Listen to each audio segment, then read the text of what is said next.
for free a week. But if you want to support the channel, there are a few ways of doing it. Hit the like button on each live broadcast or video. This helps the channel grow. Hit the subscribe button and select the all notifications option. Hit the thanks button to buy a super sticker. You can do this on the live chat too. You can also join our Patreon page or buy us a coffee at the link in all of our video descriptions below. We are also looking for sponsors. If you want our latest advertising rates and how you can get involved, then email John at nufcmatterspodcast1892@gmail.com. Thanks for watching.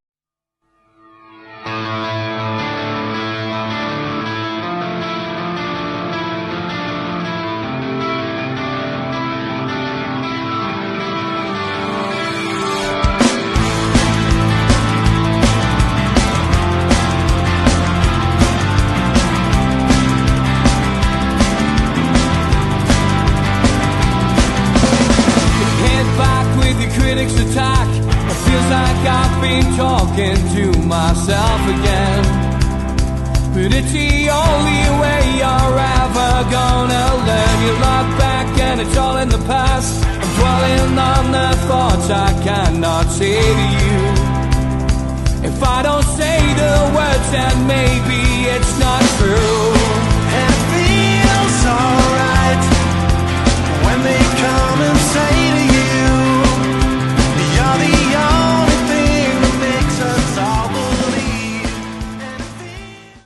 good evening, welcome along to NUFC Matters. It is Ask Stu tonight. Good evening, Stu. Good evening, how are you? Good, mate. Good to see you. And no real updates today in the transfer window other than Manchester United have obviously gone in with a bid £5 million or there and thereabouts lower than ours. So now it's up to Sesko to decide where he wants to play. Newcastle United, St James's Park or Manchester United's Old Trafford. Big bit of pressure on him. Does he want to play in the Champions League or does he just want to play in the Carabao Cup, FA Cup and the Premier League with Manchester United? It's a big question for the kid to ask himself. I guess a lot of it will come down to him and his agent. We will wait and see. No other real news to talk about today, so let's get straight into the questions. And Gary says, what are people's feelings and Stu's feeling about Man U coming in with a bid $5 million below ours? We're already offering more, so does this mean they know the player wants them? Club had a good go here, no matter what happens. And tying in with Sesko, Blue Rhythm Boy says, what's Stu's feelings? Is it Sesko, the player, stolen, or Leipzig, the club, trying to get a bid war going? Obviously, we know now that Manchester United have bid. Either way, it's not good for the blood pressure. So, Sesko, thoughts on that and those two questions? Changes a lot, doesn't it? But regarding the club, I don't think you can blame them for wanting to get the best price possible. And maybe they are trying to create a bidding war. And we've put our money where our mouth is for once. We've matched their request. And Man United have come in behind. So if it is up to the club, surely they'll take the one with the most money. Now, maybe it is a case of, it's all ifs, buts and maybes, isn't it? But maybe it's a case of Man United saying, oh, we tried, but that's as much as we could get, and he still becomes a Newcastle player. Or for me, it goes down to the player, and it'll tell you more about the player as a person than it will than anything else. You know, I think it's a lot of words have been written. I've been quite open in my criticism of certain people who are just copy, paste, retweets, and everything else. But then my latest, shall we say, target, I suppose, has been Alex Crook, the supposed football transfer expert for TalkSport. Last week he was gloating how Manchester United were the one that we were going. He definitely favours a move to Manchester United, and then it changed. That Newcastle were in the driving seat, and then he wrote words saying that it's too much money for Manchester United to pay for an unproven player. And then all of a sudden, Manchester United put a bid in, and it's, no, you'd be better off coming to us. But as a player, you've got to stop and think, and I know this is through rose-tinted glasses, but do you want to join a club that is in the Champions League? And I know I've seen a lot of Man United fans say, or even some so-called experts in the media saying, yeah, but that's just for one season. Does anyone genuinely believe that Man United will be in the Champions League next season? So as a player, you think, right, I'll look at the managers and think, how has he progressed players? How has he made that player better? How has he advanced them, not just as a footballer, but as a person? And then look at the other manager and think, right, what he's done is alienated players. He hasn't tried to integrate a squad. He's used excuse after excuse, which thankfully our manager hasn't. So again, from a very biased position, Newcastle should be the obvious choice. But I put a tweet out after the excellent episode that we did on the professionals on Sunday with Keith, that for me, Newcastle now need to start taking control back, and they should be saying to Sesko, the bid's been accepted, or this was prior before the knowledge was out that the bid had went in and was accepted, which was Monday morning. But you see, right, you've got 40 hours to decide, because it's a big decision for a player to move to a new country, etc., and they have to get it right.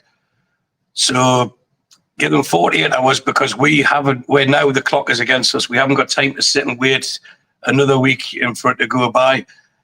Was there an air of inevitability that one of the cartel would come in and challenge us? And the conspiracy theorists amongst us would think, have they decided that between us we will bid for everyone that Newcastle go for, and we'll share it between us?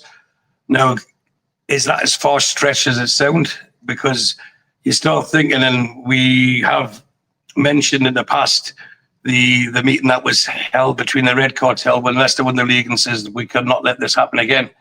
Newcastle is clearly on an upward trajectory. They tried to stop us almost immediately with the new PSR rulings and financial fair play and associated party transfers, etc., 1 month after the takeover. And then, yet we still managed to, 2 years out with 3, qualify for the Champions League. We've won our first trophy. The mood swing and how do I say this? It's with us. The momentum was with us.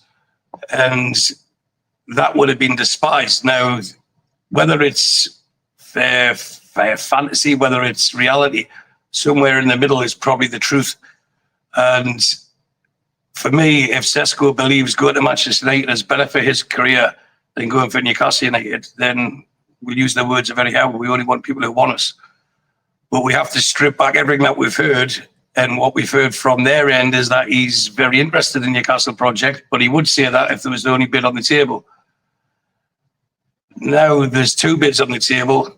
Are Leipzig willing to let him go for less money so he can go and make more money? Because that's what it boils down to, and it's down to salary. But if the player has a decision to make, which he clearly has, if the bid fine was accepted on Monday, I'd say, right, you've got till tomorrow, being Wednesday, there's your 48 hours. If you're still not sure whether we're a preferred project, then what's really is a calamity at Manchester United, then go and play for them. And he's not the finished product. I think, could make him that quicker for his personal advancement than what Manchester United could. But is that just me being biased? But I'd like to think it's not. I think reality strikes that we are a club on the up, where they are just a club with a great past, with a great history. But I've said many times, those who live in the past where all close, and Alex Ferguson is no longer there. They've been surpassed. They've sat on the laurels thinking that their name was good enough and they can attract all his players, but getting them to play together, then it's going to be a different matter. So I'd like to give a definitive answer, Steve, and say he's definitely coming to us. But I think at least this time the club have done it right. They haven't went in with a low ball bid and slightly inched it up every other day. They went in with exactly what was asked for. They've put their case across. This is why he should come, and it has impressed them. But again, the mainstream media don't want him to come to Newcastle. They want him to go to Manchester United. But even if he did, that's 3 players that they've got that we were interested in. This is the only one that we bid for, by the way, irrespective of what they're saying, that they still will finish below us in the league. And that's where I sit on it. I think we'll just have to wait and see now. But I think the next 24 hours, by the time you guys do the Amigos tomorrow, we should have an answer of where Sesko is playing football next season. Yeah, Predator NUFC says, when in the history of football has a lower bid been accepted for a player? This stinks to high heaven, and if you wanted Man United all along, then why have we messed around so much on this? Well, it hasn't been accepted yet. We will know probably by tomorrow, so watch this space. Phil was in touch, Phil Scott, by email. You can email us if you want, nufcmatters1892@gmail.com. You went, despite my reservations, was Bruno a good appointment as captain? I'm delighted to share my reservations were misplaced in my opinion. And he says that question is for Stu tonight, who as ever is playing a blinder. I said at the time that I thought he was a good choice. He's very popular in the dressing room and he has the talent. And I remember the feedback at the time that we received from certain people within the club. When he first come, he had the wow factor. Now, if you're imagining the squad that was available at that time to Newcastle United, I know they just signed Trippier and Dan Burn coming, but when Bruno come in, he was a cut above, and he is down to earth. He does love Newcastle. He's taken the city, the fans, the team, everything to his heart, and he's passionate. And I think for us. For me, because the question was aimed at me, I thought he was the ideal choice and he would grow into the role. And for me, that's proven to be the case. With Bruno, yes, he's got a tattoo, but anyone could get a tattoo. But you see how he wants to integrate new signings. Not that he's had much opportunity to do that, but even if you look at Asula, he started then dyeing his hair blonde, and he was been very welcome to Elanga, and he clearly has the respect for the players. So any player now has to have the respect of the fellow players, and Bruno certainly has got that. I think gone are the days where it's a John Terry or a Terry Butcher style captain who's roaring and waving the fists all the time. You can do it different ways, and the fact that they've got this leadership squad or leadership team with certain senior players in there, I think Bruno, for me, has been the perfect example, because you needed someone who was going to start every game. And at the start of last season, Bruno was, apart from maybe Isak, was the only guaranteed star on the team, and maybe Anthony Gordon, if you look at the start of last season. So out of the three of those, you need your captain to be playing every week, not once a month or whatever. That's why you get the club captain mentioned now. But for me, Bruno was the right choice, and thankfully he's proven to be so. Okay, next question comes from John Askew, who emailed us as well. We sent us 4 as normal, just to keep it going.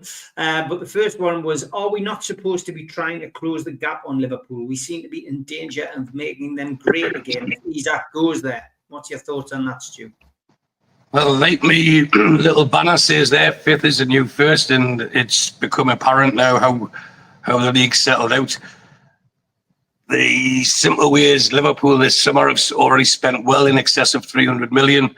Man City, if you include what they spent in January, so we're talking about this calendar year, have spent over 300 million.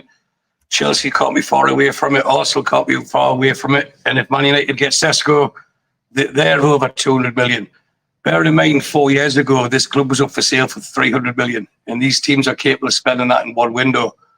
Now, the downside of it is, without going over old ground, we have owners that are capable of spending all of that put together and multiply by any figure you want. And although I don't want that to happen, what I would like is a level playing field where we could compete. And it's getting to the stage for me where most of our life, I think every Newcastle fan, every match-going fan, everyone who's ever been to a match, everyone who ever supports Newcastle from afar, anyone who's never had the privilege of being inside St James but actually has the bug, we've all said, I'd love to see Newcastle win a trophy. I'd die happy for that to happen. Now, that's happened. But I'd say rightly so, considering who owns us, we want more. If not, we expect more. But we have every reason to want more, because we were told that, we were promised that. If we go back a few years ago when we lost to Manchester United and Amanda had that emotional, passionate interview with Jim White. We're going to win this. We're going to win that. We're going to win this. And we believed her because she believed it. And that's what we are. We're a emotive fan base. We're passionate. We do react rather than take a step back and consider what the options are going. But the way teams are allowed to spend, and I think I touched on this 2 weeks ago, Steve, the way this summer's panned out is the top four have been able to buy whoever they want, and then we've got to wait to see who's left.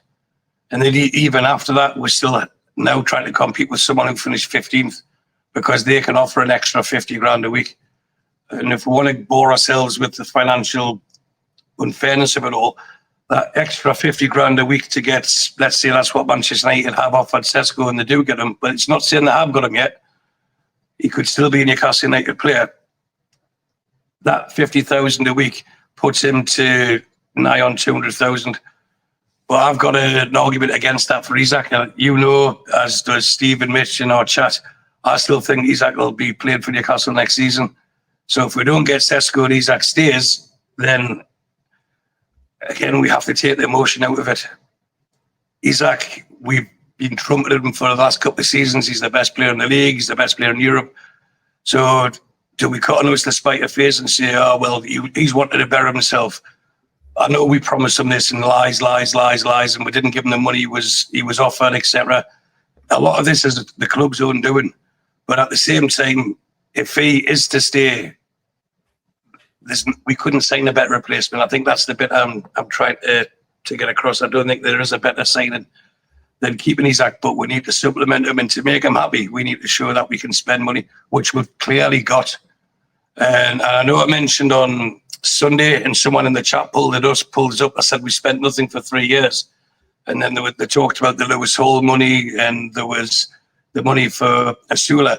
But what I was talking about was net spend, because if you take into consideration the Kelly money, the Miggy money, the Sean Longstaff money, even after buying Elanga with it being spread over 5 years, we've actually spent zero. And that's why I was adamant that we could go and sign Sesko, sign a midfielder, sign a centre-half. And I thought it was astute of the club to get Ramsdale in.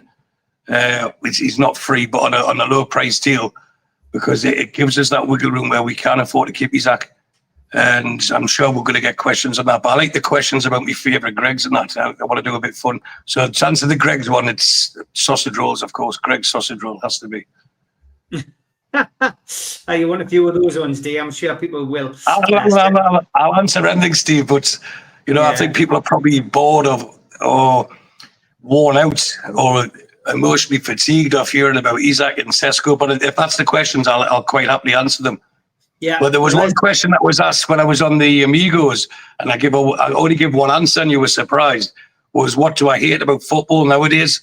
So now I've had time to think about it. There's two things that I like to add to that, amongst many, I suppose. But one is football agents and the power that they've got. And for me, they've changed the game from being a sport to being a finance. And the other one is, I don't know if I'll get away with saying this word, so I'll rephrase it. Those knackers on social media and on mainstream media who put players in another team's shirt when they haven't yet signed for them. It really annoys us that. But there we go. That's what I hate about current football. Okay. Your favourite Toon goal, your favourite player, and your favourite game of all time. Wow. Favourite Toon goal? Could it be Isak's at Wembley? Because that made us believe we'd won a trophy. The first one that sprung my mind when I seen the question was Toyotes against Arsenal. I was there with a Leeds fan, and he just loved it. He said, I thought we had good atmosphere at Elland Road, but this is off to scale. And there was a song at the end to the Arsenal fans, wasn't there? 4-0 and you messed it up, something like that.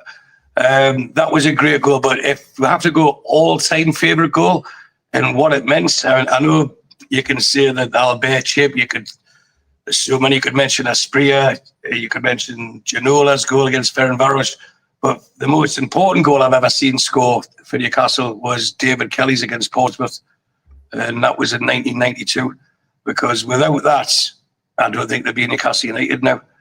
and that's how important that goal was. And I'm sure we've talked about this when we did, going back probably 5 years, Steve, but when we did the retro show, that's when I went to the scoreboard that time because I had a bit too much to drink and I didn't want to be getting thrown about in the corner in case I hurried up. I was only 18.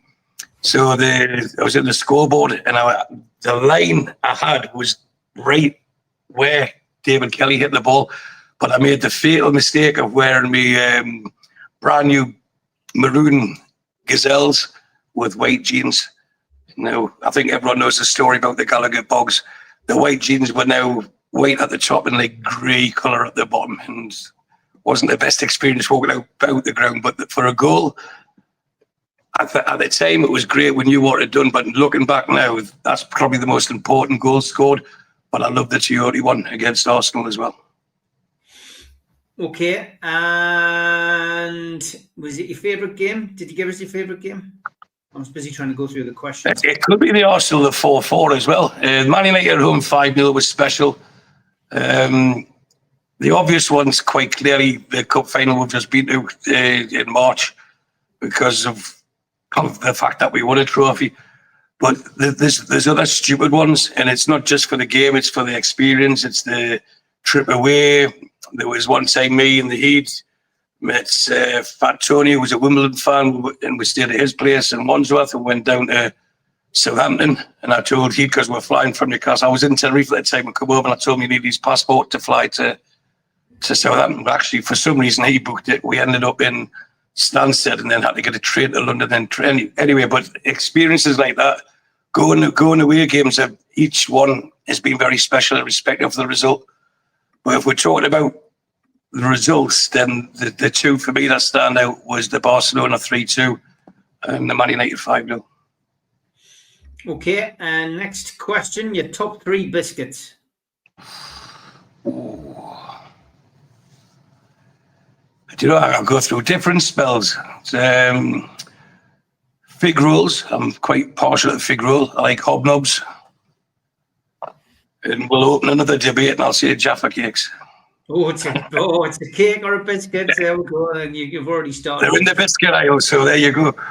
Sorry to everybody who asked a question about Bobby Clark and whether they thought it would be a good move back to Newcastle. He's just moved to Derby County, so that won't happen. Bobby Clark will not be coming to Newcastle United. Don't tell me people are going to say that's another one we've missed out on, please. It's just Bob has donated £2 to the channel from the Malverno Fund. Thank you. He says, do you think it's true that Hall is only on 7k a week? I don't know. I wouldn't imagine he's on a big wage, but the fact that he come in for 32 million, I would surmise he's on a bigger salary than that. But this is something that I know I mentioned on Sunday when Bruno's new contract was announced that I put on Twitter, now announce Isaac.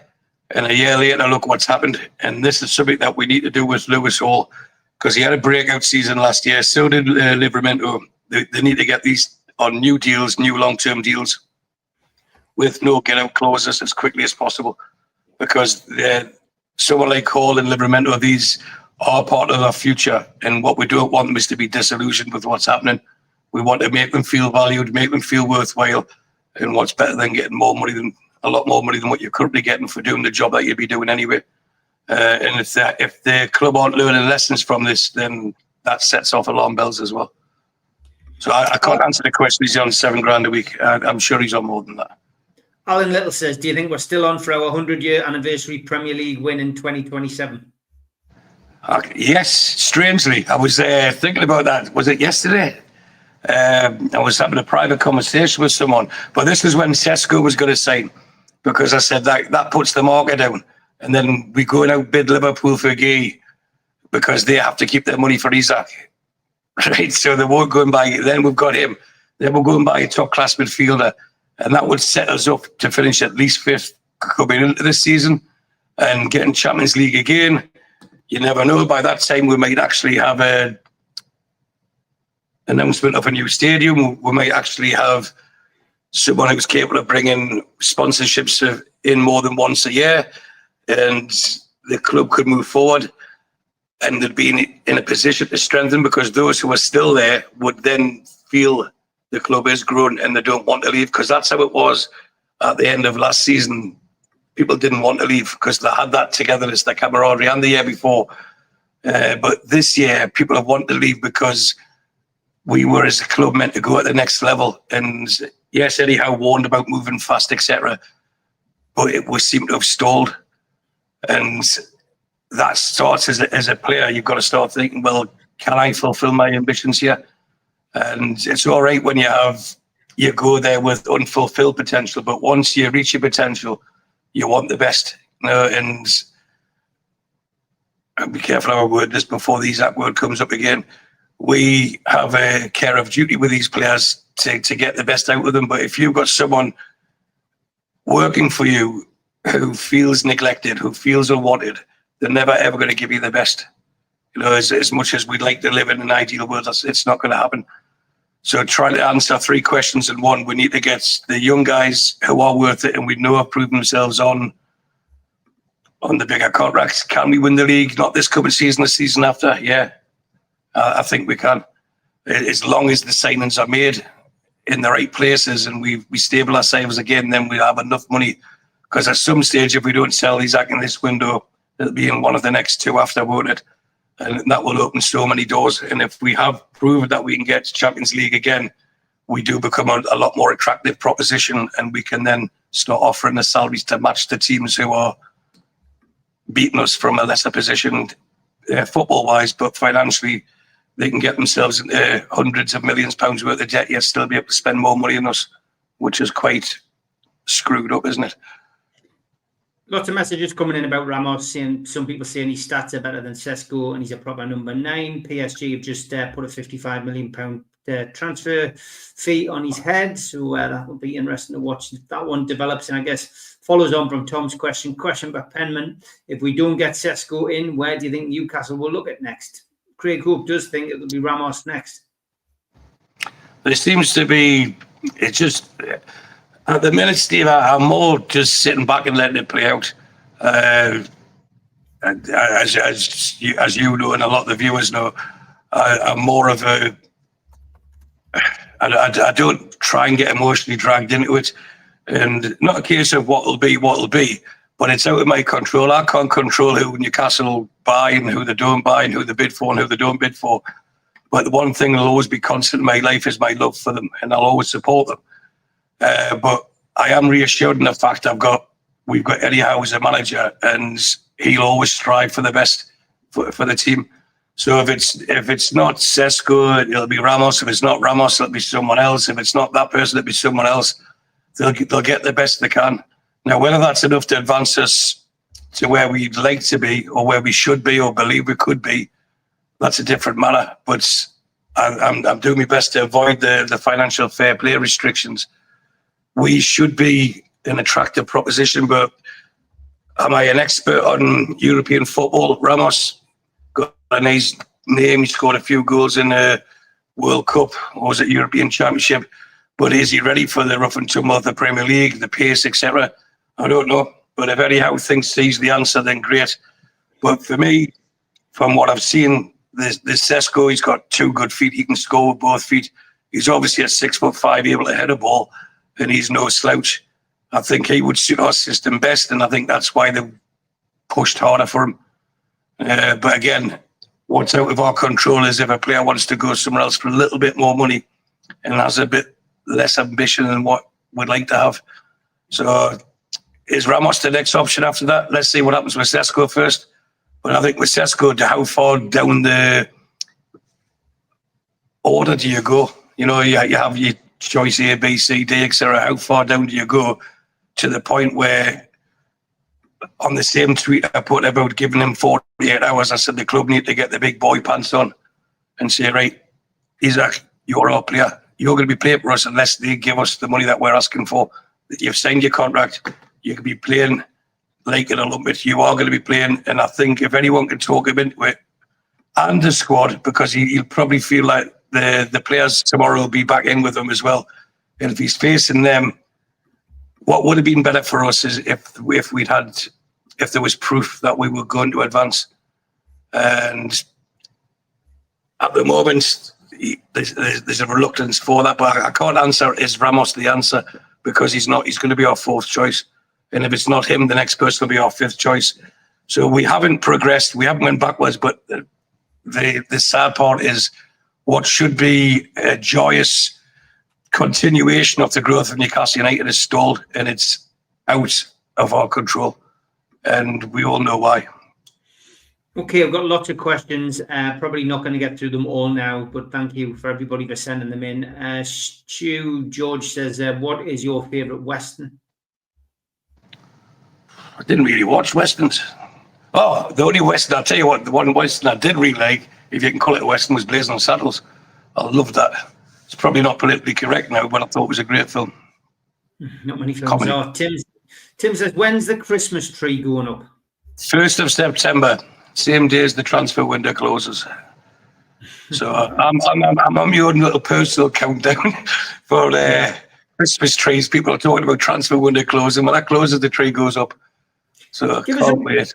Give us a response to this. Lawrence watches the show quite a bit. I often see him commenting on this score. He says, and still you can't criticise the Howe family, who are totally responsible for this shambles of a transfer window. Grow a pair, FFS. I'm not sure what the last bit means. Pair of furry foot socks or something, I don't know. I can't criticise the Howe family. I have done previously, but criticism and praise should be given in equal measures, and I think Eddie Howe's done far more for this club rightly than he has done wrongly. I know I've said on more than one occasion his stubbornness or loyalty to certain players has been a hindrance to us as a club, but he knows better. And unless Lawrence is the unique person who's perfect, then nobody is. We will all make mistakes. But we talked about the extended Howe family. Andy Howe is not a director of football. He's a recruiter, I suppose. You know, he's a scout. And he's very well thought of. You see people, it's laziness and it's nepotism and things like that. He's only here because he's his nephew. If that was the case, would his own brother not be in a job as well? Would, you know, the guy's got ability and he is well thought of in the footballing world. So I don't know enough about Andy Howe to say he's brilliant or he's not brilliant. But if the question's about Eddie Howe, yeah, I'm a huge fan of Eddie Howe. And I don't think Eddie Howe's legacy will be written until he's left. And again, sometimes you can be scared. Sometimes you won't realise what you've got until it's gone. And as long as he's got the bit between his teeth, it's like me doing sales, Steve. The minute I lose the buzz and get the kick out of getting a sale, I'll pack it in. And it's the same as Eddie Howe. The minute he loses the passion to get up stupid o'clock in the morning and go to a cold and wet, windy training ground to motivate a team and to plot tactics against supposed better teams, then he'll pack it in. But at the moment, I don't think he's warranted a criticism. If anything, I don't think he gets enough praise. But that doesn't mean he shouldn't get it if he deserves it. But sometimes I think people go a bit, we'll use the FFS, but OTT. Just because people like to criticise, it's easy to criticise. Sometimes it's harder to praise. You know, how many times do you turn around to your friends or your family and say, I love you? You do, but you never tell them. And sometimes it's too late and you wish you had. So I'm unashamedly an Eddie Howe fan.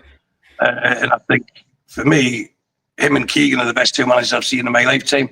I know people get all misty-eyed about Bobby Robson, and I've got more reason to support it because I benefited greatly when Bobby Robson was at the club because his right-hand man was my good friend. And so on a personal level, I got great access. But for me, what did Bobby Robson achieve that Eddie Howe hasn't? He got a second place. He got sacked for being fifth. That again, that's not his fault, and that's not a criticism of Bobby Robson. He was a tremendous footballing man. But if you narrow it down to his achievements at Newcastle United, for me, Eddie Howe was head and shoulders above him. So if I'm a Howe apologist, then I won't apologise for being an apologist. Lawrence, sorry. There's an apology. Leon says, the new stadium, the training ground, how long can this silence go on without serious concerns? I mean, it's an interesting scenario.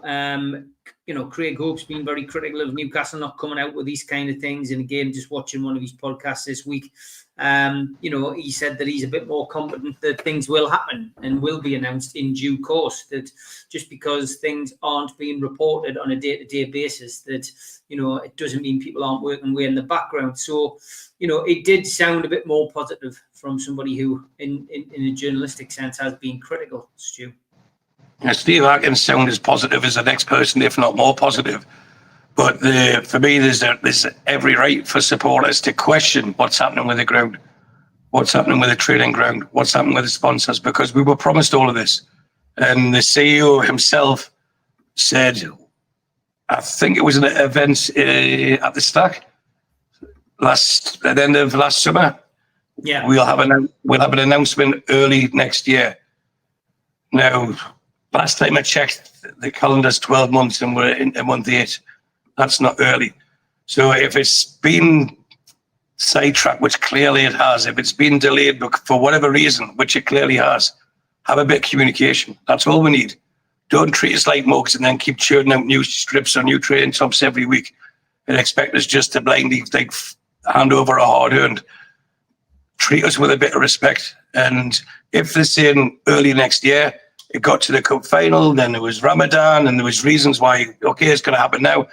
Just someone to come out and say, this is what we intend to do. Now, whether they can't because of NDAs, say this is the size of the stadium we want, this is what we put it, but just someone to communicate with the fans and say, we want to build a stadium within the Newcastle City wall, so to speak, and we are in talks with the City Council. As soon as we are able to communicate, we will. Just be rest assured, this is our intention. And that would pacify most people. But again, it's the lack of communication which causes this vacuum where people then start questioning what's going on. They don't care anymore. They're not interested.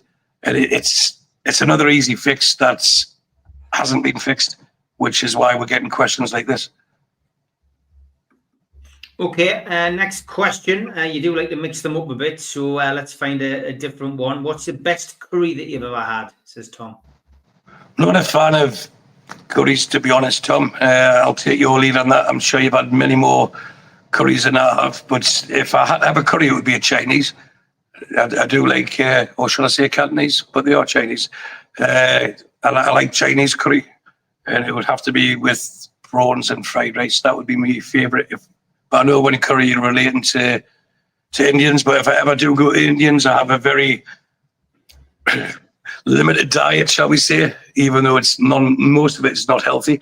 I normally just get tandoori chicken, and in Tenerife they have some places that do it with cheese in the middle, which is exceptionally nice. No, that's chicken tikka with cheese in. And then I'll get tandoori king prawns, and then I would have a keema naan bread and 2 or 3 bottles of red wine. Stu, would you envisage us exploring the loan market should we fail on the big targets and swallowing some pride and ego to give us a fighting chance, says Pablo? Great question, Pablo. I'd like to think not, because I know it's something that Eddie Howe's adverse to, because why would he then progress a player for another club's benefit? I think the only time he would take that on is if there was the option to buy or there was an agreement where we had to buy, an obligation. Otherwise, why would he put a lot of work into someone else's player where they have a great time for us? They might come to us as a 15 to 20 million pound player and then leave as a 40 to 50 million pound player and we get no benefit from it. So that's the reason why I think they'll try and avoid the loan market. But saying that, you've got Ramsdale. And there's something I wanted to mention as well. Ramsdale, when people say he's not going to be number one, what's the point in getting him? They've signed him on a loan for a year with the option to buy at the end of the year, which means Pope's a year older. And I've been a big advocate of Nick Pope. I think as a goalkeeper, he's brilliant. But now the role of a goalkeeper has changed and people are getting too quick to criticise. But for Ramsdale, they've spent £4 million. You break that down over a year, Steve, that's 80 grand a week. Why would they spend 80 grand a week to have someone sitting on the bench every single game? I think there'll be a transitional period where probably well before Christmas, Ramsdale, unless he makes serious errors, will be our will be seen as our number one. And that means we've got Nick Pope, who we know is a very, very good goalkeeper anyway. So at least then we've strengthened that department. And I'm against taking loans. I mean, I don't know who Pablo's got in mind as a player to loan, but the theory behind it is, why would we improve someone else's player for them to make more money from our hard work? I think they would be dead against that unless we get to the last few days of the window and we really need to look down that avenue, which would be sad. Okay, next question. Do you think Amanda would come back, Stu? Says Tommy Wilson. Good evening, Tommy. Never say never, but I think no. And again, I know some people get misty-eyed and starry-eyed, and rightly so, for where Amanda seen us. I know you were there, Steve. You were part of that first initiations, introductions, etc. But where we were sitting there, from that stage to where we were when she left, her role was to facilitate. Her role was to bring in people who could afford to buy this club and get a good percentage.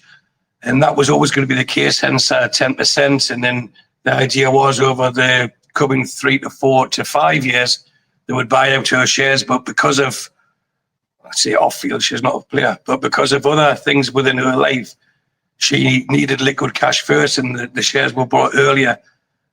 I think it would be lovely in a romantic way to say, maybe a month ago, right, there's 2 months of this window left, Amanda. We're going to pay you as hired help, as a troubleshooter or a deal closer, to come in and get these deals over the line, to quote Alan Pardew.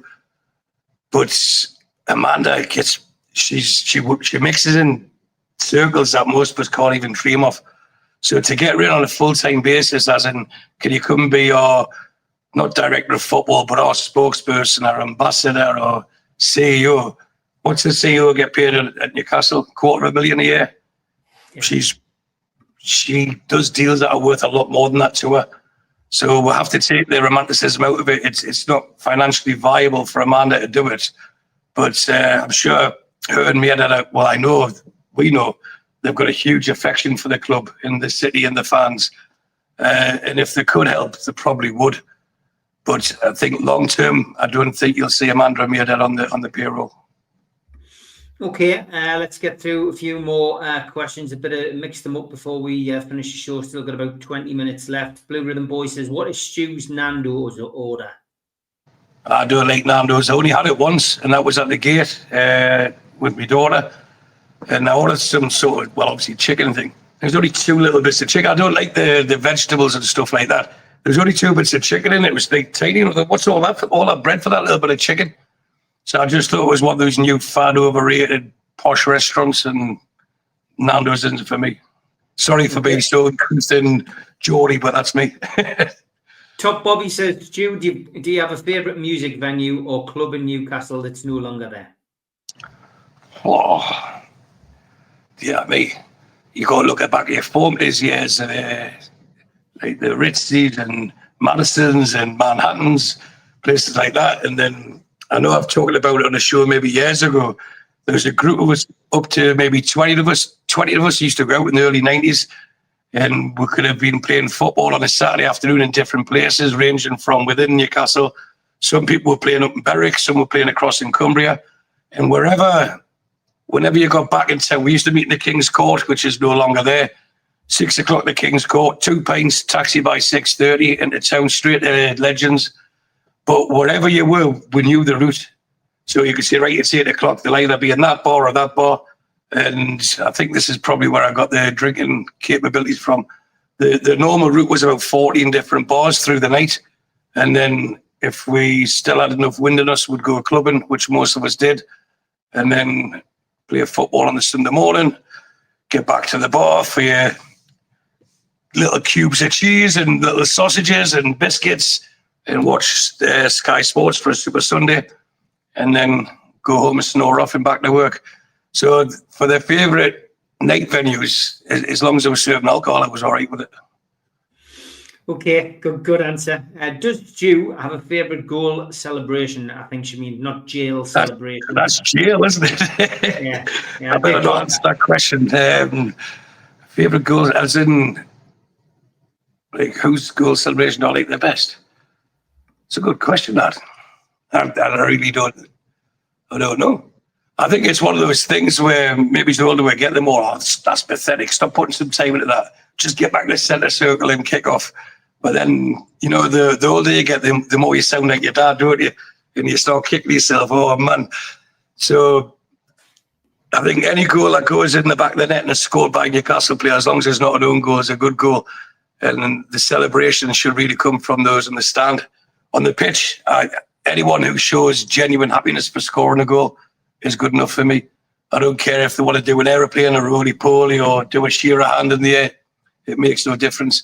I think some of them, I'm sure most of the people watching this are of a certain age, when they're watching games that are neutral to us, and you start seeing them do these little shuffles, and they get on with it, will you?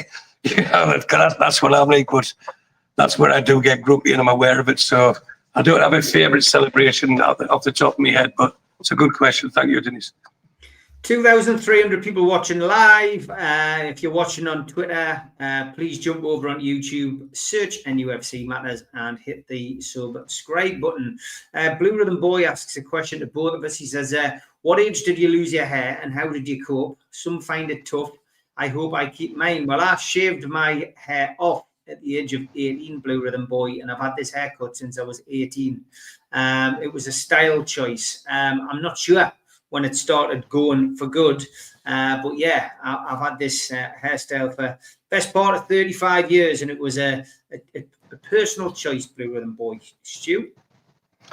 Well, this has always been a bone of contention because I actually do have hair. I just shave it constantly. I used to shave it a lot when I was younger, and then probably this answers to the jail or goal celebration as well. I grew my hair long. I'm sure I've said this before. I grew it longer for my daughter's christening, and we ended up getting it, not me and my daughter because she was only a bit, but the group of lads that went around the town that night, we ended up getting a bit of trouble on Pilgrim Street with the local constabulary, shall we say.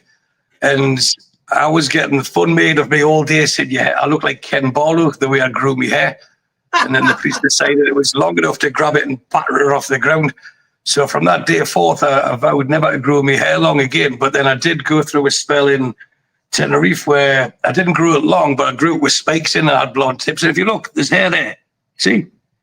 I just choose to shave it. But now I am getting older. If I did grow my hair long, I'd have a proper M head. So this is why I'll just shave it every week. But I do have hair, so I've never lost it. I wouldn't even say I'm desperately clinging onto it because no one knows the difference, hence the question. I just look bald, I don't mind. Bald is beautiful. Grass doesn't grow in the middle of a busy street. There we go. We've kept BRB happy anyway. Thank you. I'm glad you enjoyed that. Terry says, seeing you're a Jambo, I presume you're from Edinburgh. Where? Edinburgh, you've just said. So I was born in Edinburgh. The family was originally, well, still is, what's remaining of them, in East Lothian, Port Seaton and Preston Pans. But I was born, my early years were in Wester Hales, a place in Edinburgh, which is probably, if you look at the equivalent, Newcastle was bigger. And I will say, thankfully, my dad got a job in Newcastle. When I was young, I got brought to Newcastle, and when I was very young in primary school, obviously with your parents, you speak how your parents speak, don't you? So at that age, I was always a Scottish this, Scottish that.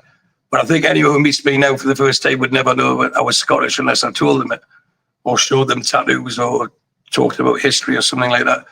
So for me, I'm a Geordie, but I'm a Scottish Geordie. So that's where the family hail from originally. Okay, good stuff. Good question. Which failed transfer this window do you wish signed for Newcastle, says Lee? That's a good question. I still think, I know Gay hasn't failed, but I would really like him in our, because that's where I feel that we're going to get penalised most, in that right channel next season. But we haven't not been knocked back for him this year. So who would I narrowing it down to? Sesko is still alive, so it's not him. Like a TK, maybe? Not really. I was never that keen on Ekitike. I mean, I'm not saying he's a great player, but there's always been something about him. Not because he knocked us back. We know he's agents and this, that, and the other, but I don't think him coming in would have hit the ground running as much as a Sesko would. So that never bothered us. The Pedro thing never bothered me. Mbeumo I would have liked Mbeumo, but we've since then got Elanga, who's younger, who's faster, and obviously wants to play for us. So then it doesn't really leave many that we've been knocked back for loads. But Ekitike, no, I wasn't that bothered, because I think for me, if Ekitike had come in, it would have signalled the end for Isak. And for those who watch regularly know, I'm a great admirer of Alexander Isak, and I hope there's a way he can stay. Would you buy the Wolves centre forward, says George? I can't afford him, but Newcastle can, and if they say he's the right player, now do you know what he is? And I have watched him quite a lot. And Stratton Lawson's the player's name. I think he's actually a good player. But the only thing I think he lacks that we need the way we play is pace. But he's an intelligent player and he can finish. But for me, Sesko, as I touched on before, Steve, he can score with both feet in his head, has pace. He would be the one that I'd be most disappointed that we don't get if within the next 24 hours he's not a Newcastle United player. Okay, this is a good one. Evening, lads. Stu loves his walks in the morning. What distance do you walk and for how long?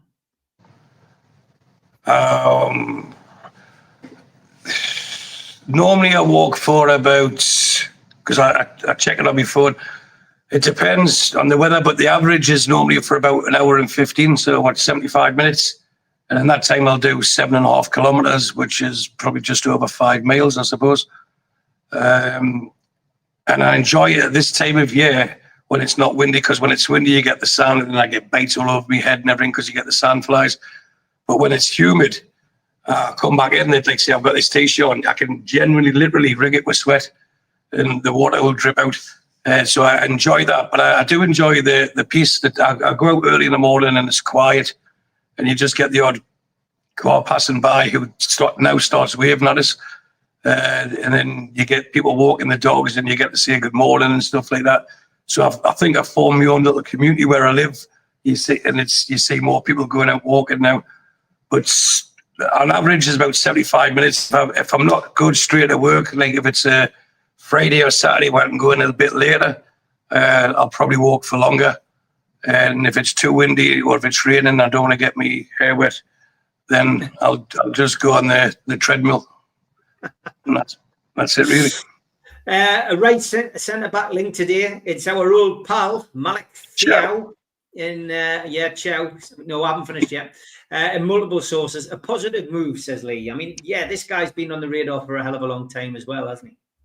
But has he? He's been on social media's radar. He's been on that radar. He's been on agents' radars.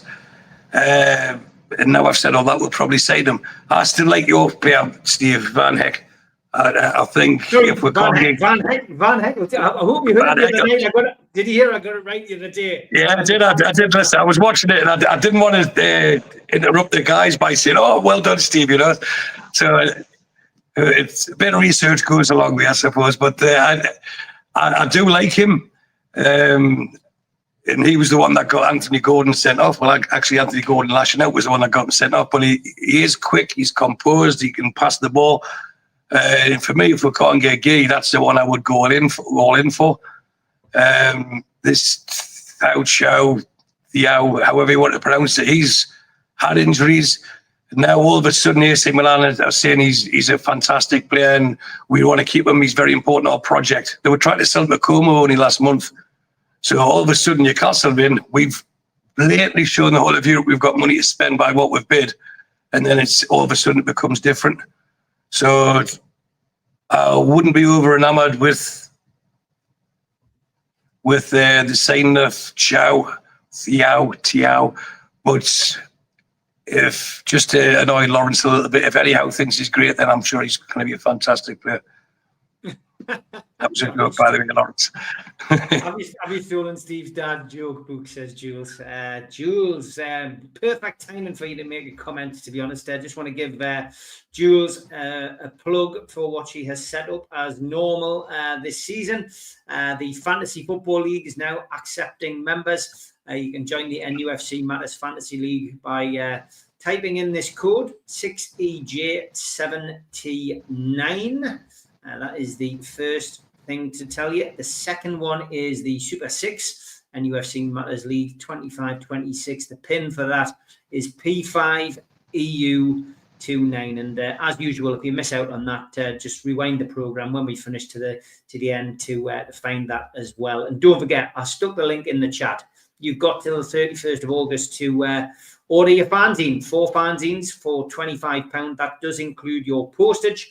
So please get yourself to nufcmatterspodcast.co.uk and click the link for fanzine. Let's get a couple more questions in before we finish for Stu. Can I just ask? I think I joined that. So if Julie can confirm I'm in that league, I tried to do it last night when I seen it on.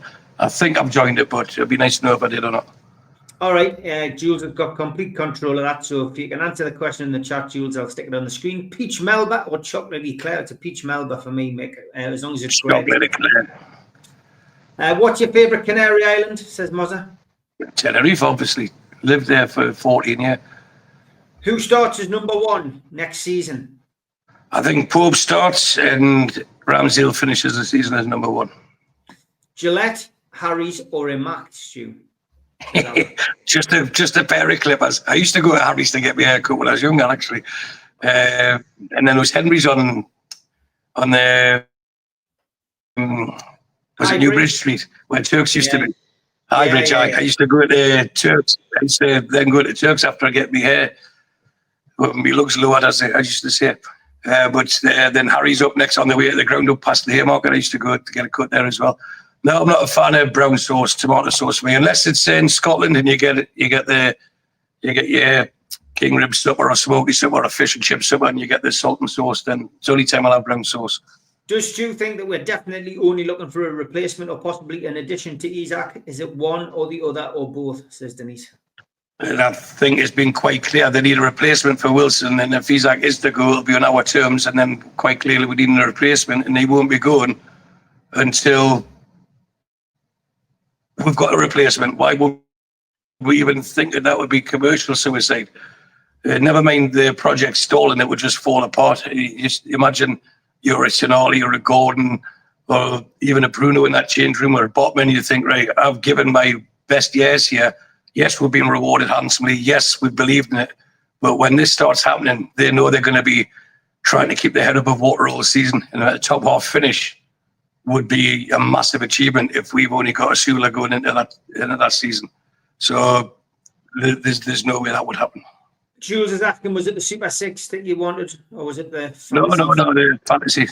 Fantasy, okay, there you are, Jules. Yeah. There's your offer. If we bid £110 million for Ramos and Munai and sell Isaac to PSG for 130, would you take that? No, I'd keep Isaac. Okay. Are you any relation to the Penman family who were from Edinburgh and moved to Rowlands Gill? I played golf with Rob, says David Cook. Not that I know of, but possibly. I mean, it's an extended family in Edinburgh. I'm probably better off asking my dad. Who would know better? Favourite pint? Not I'm aware of. At the minute, Hendrix. The next one. But if we're talking about normal pints, then I quite like a pint of Strongbow. I only started drinking Strongbow when I got to Dubai. When I was living in Tenerife, it was always Budweiser. And that's because that's what I used to drink when I was going around the big markets, to couple it up with an earlier question, because it was like drinking, you had to drink as quick as you can the next bar, and then it was your turn, you had to get the front of the queue, etc. So I always drank bottles of Bud, but then Dubai, obviously the hit's a different level. And then I walked in and I seen someone drink a pint of Strongbow, and I says, I'll have one of those, and it was nice and refreshing, and then I stuck with it from there. So if I was to go into a bar now, I would ask for a pint of Strongbow. Adam Watson says, would you ever drink gin and lilt again? Oh, he's a bad man for that. And there's a story that many people shouldn't hear about that. And it wasn't just a gin. And it wasn't just a bottle of gin. But happy times, Adam. I'm glad you're watching, mate. Look forward to seeing you the next time I'm over. You really don't want to have that story publicised on here, that's for sure. I wouldn't stick my feet in Budweiser, says Steve. Rich Story, good to see you in the chat. Hoping Rich might get back on the show at some point in the fans forum. You're nice to see you, Richie. You're always welcome, Rich. Hope you and the family are well. Question for Stu, if you can sign anyone this summer who we haven't been linked to already and fits the current corrupt PSR, who would it be? Paqueta. Okay. Yeah, we definitely need a midfielder. And we haven't been linked to him this summer, although we have previously. I think we're crying out for a midfielder. We're just one injury, one suspension away from having the best midfield in the league to having one of the worst. And then even then, the 3 or 4 that are left would have to manage every single game. And it just puts us back 2 years when we had a midfield playing 10, 12 games in a row of Bruno, Miley and Longstaff. And that's not how big clubs should act. So although it's quite clear we need 2 forwards if he's actually to go, and if he is to go, it's on our terms, like in a lumpet.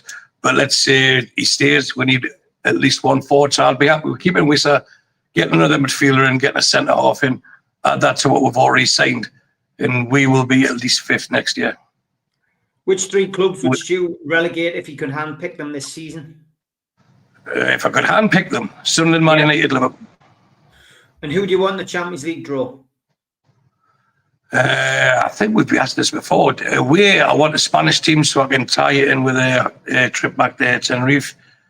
I'd like to go to places that we haven't been, which would then mean Real Madrid or Atletico Madrid.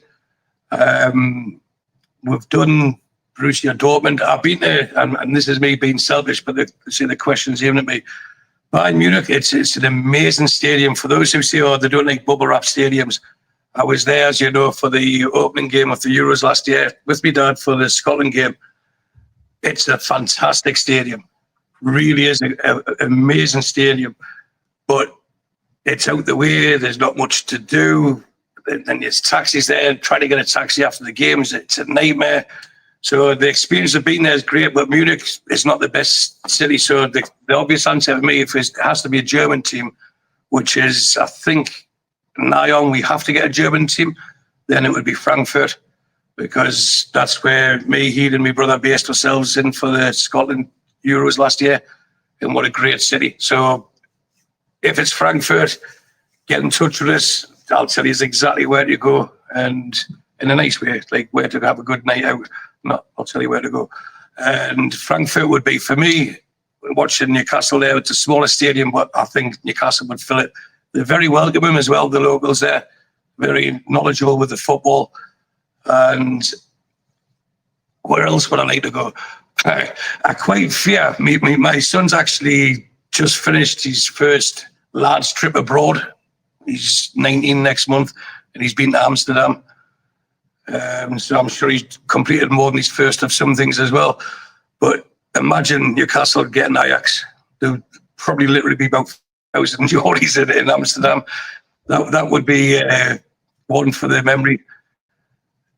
Yeah, it would be. Then, I don't know. I think for me, Spain, Amsterdam, I'll take anywhere. I'll take anywhere because we're in it. So I'm quite easy with it.